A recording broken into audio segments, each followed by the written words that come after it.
We have 4 singles for you guys. Yes, 4 singles. It was announced earlier this week that Cardi B and Megan Thee Stallion were going to be releasing a single. It's a Cardi B song, Megan Thee Stallion featuring on it. They're going to be releasing a single. It was going to happen on the Friday of that week, just this past Friday. And the preliminary ideas of it was just like, okay, it's Cardi B and Megan Thee Stallion. It's going to be incredibly raunchy. All you have is the album cover, which is just like them side by side.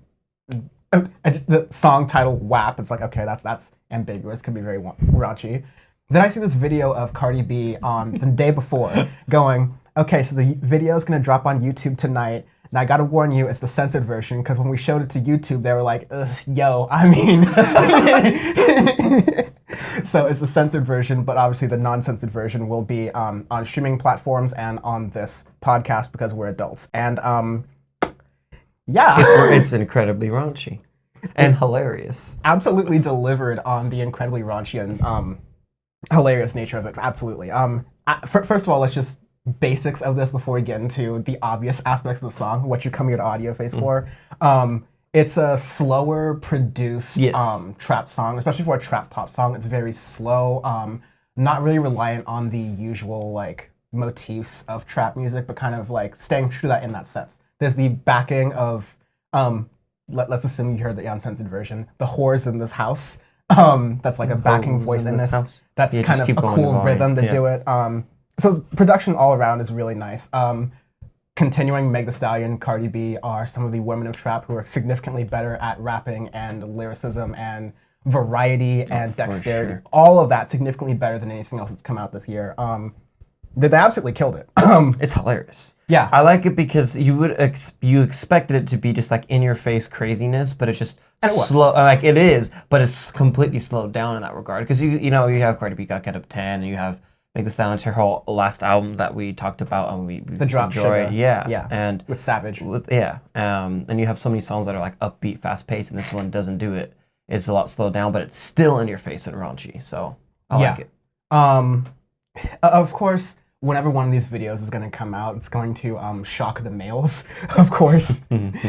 Got no idea how to respond to this. Males are like, oh my God, female empowerment. Oh my God, female anatomy. It's a lot. So there was a Republican congressional candidate who is, of course it always begins with Republican congressional candidate, running for California's 33rd. I don't know what part of Southern California that is, 33rd? But that's pretty close. Somewhere in OC, I'm pretty sure. Yeah, he tweeted, his name's James Bradley, of course, and he tweeted, Cardi B and Megan Thee Stallion are what happens when children are raised without God and without a strong father figure.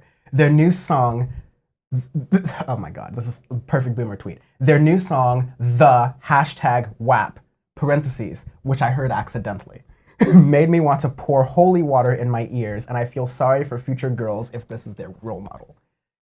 This is so obvious. Like, where is this guy when male trap artists rap about all the stuff they rap about? I mean, have you seen the one music video of Gucci Mane and Migos? I mean, yeah. We could. That meme Open Pandora's box. That meme in SpongeBob where he just like takes the walls back and there's just like a bunch of dirty diapers trying to prove it to SpongeBob. It's like, we could go on. There's a lot to uncover here. But yeah, like dudes always get uncomfortable by women being able to talk about sex and sexuality very, very freely.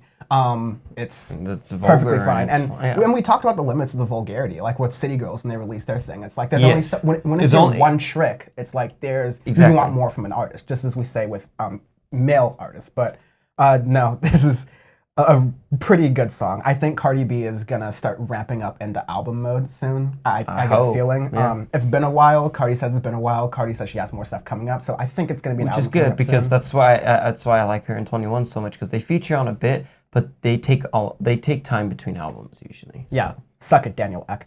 Anyways, next song we have of this week was "Smile" featuring posthumous Juice WRLD and The Weeknd, and you know, The Weeknd's having a pretty good year. Juice WRLD in posthumous nature.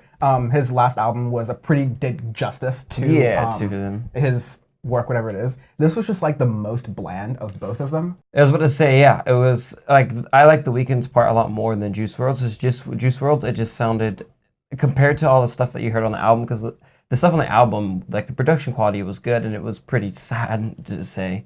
And this one just felt, it came out flat and it stayed flat the whole time. Even the Weeknd's part, like his vocals and stuff were really good on it, but the substance of it wasn't great because his After Hours is fantastic with all the vocal stuff and all his lyricism in there. But in this song, Smile, it just, I don't know, it didn't hit for me. Yeah, same thing. I was similarly expecting a little bit more from Juice WRLD because he has this talent, he has his discography, what was put together last time did justice to what it was. But yeah, I haven't listened to this 3 times. It's still very like, I'm not lynching on.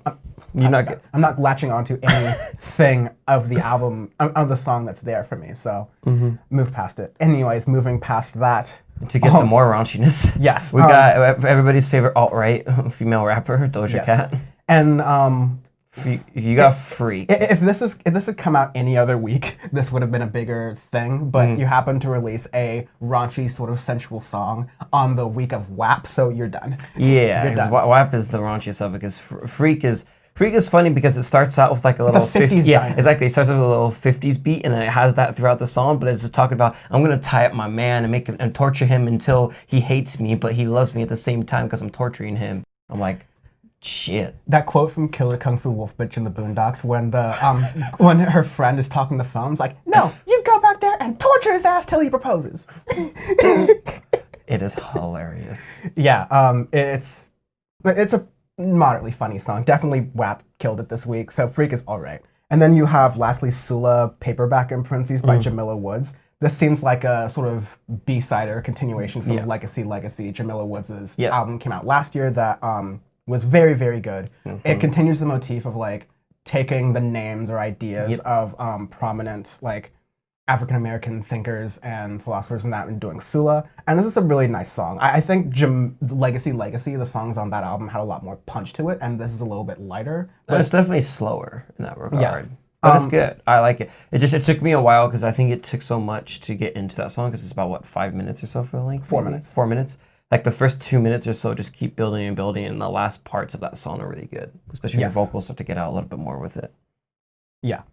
So it was a beautiful song, but there was a lot of good music that happened this week that we're about to talk about, and so we'll slowly get into that. Just make sure you are subscribed to Audioface wherever you're listening or watching on YouTube, on youtube.audioface.show, or in whatever podcast app. I'm actually getting it in, like, I'm doubling the number of podcast apps we're in. It's not, I don't know, but we'll be even more available, as you know. And we have bonus episodes coming up, including a bonus episode on Disclosure, because they're going to be releasing an album later this month, and we are really big fans of Disclosure, to keep it real. So we'll talk about that, their history and the lead up to them in an episode that comes out very soon. So make sure you're subscribed so you get that.